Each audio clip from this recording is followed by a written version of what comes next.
July August গণহত্যায় internet বন্ধের নির্দেশ দিয়েছেন শেখ হাসিনা, তা বাস্তবায়ন করেন তৎকালীন দায়িত্বপ্রাপ্ত প্রতিমন্ত্রী জুনায়েদ আহমেদ পলক। তদন্ত সংস্থার জিজ্ঞাসাবাদে পলক এ কথা স্বীকার করেছেন বলে জানিয়েছেন আন্তর্জাতিক অপরাধ ট্রাইব্যুনালের চিফ।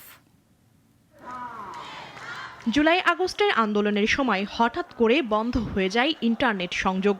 আন্দোলন দমাতে বন্ধ করা হলেও ইন্টারনেট বন্ধের কারণ হিসেবে এক এক সময় এক এক কথা বলেন সাবেক আইসিটি প্রতিমন্ত্রী জুনায়েদ আহমেদ পলক। কখনো বলা হয় সুইচের চাপ লেগে বন্ধ হয়ে গেছে, আবার কখনো বলা হয় দুর্ঘটনায় মেইন লাইন কাটা পড়ায় বন্ধ হয়ে যায় ইন্টারনেট। আমরা 4Gটা সবার কাছে নিয়ে আসতে পারি আগামী সপ্তাহে।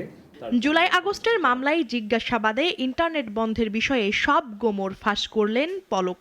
তদন্ত সংস্থার জিজ্ঞাসাবাদে তিনি বলেন, ইন্টারনেট বন্ধ কোনো দুর্ঘটনা ছিল না, শেখ হাসিনার নির্দেশেই বন্ধ করে দেওয়া হয়। এই সংক্রান্ত একটি হোয়াটসঅ্যাপ গ্রুপের কথোপকথনও আছে তদন্ত সংস্থার কাছে। চিফ প্রসিকিউটর বলছেন, গণহত্যা ধামাচাপা দিতেই ইন্টারনেট সংযোগ বন্ধ করা হয়। প্রধান যে নিউক্লিয়াস শেখ হাসিনা তার নির্দেশে, তার পরবর্তী কমান্ডার জুনায়েদ আহমেদ পলকের পরবর্তী নির্দেশে এই ইন্টারনেট প্রোভাইডার যারা আছে, বিটিসিএল আছে এবং বাংলাদেশ সাবমেরিন কেবলস পিএলসি, এরাও চিঠি দিয়ে জানিয়েছে যে তারা কার কার নির্দেশে এটা বন্ধ করেছে।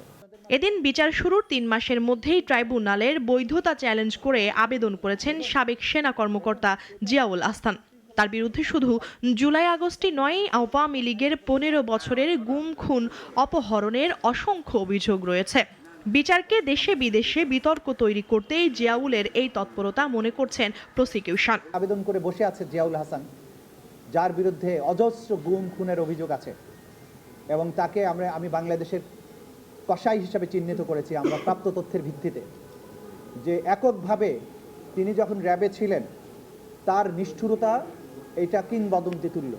বৃহস্পতিবার গণহত্যার মামলায় সাবেক পুলিশ মহাপরিদর্শক আব্দুল্লাহ আল মামুন সহ 8 জনকে ট্রাইব্যুনালে হাজির করা হয়।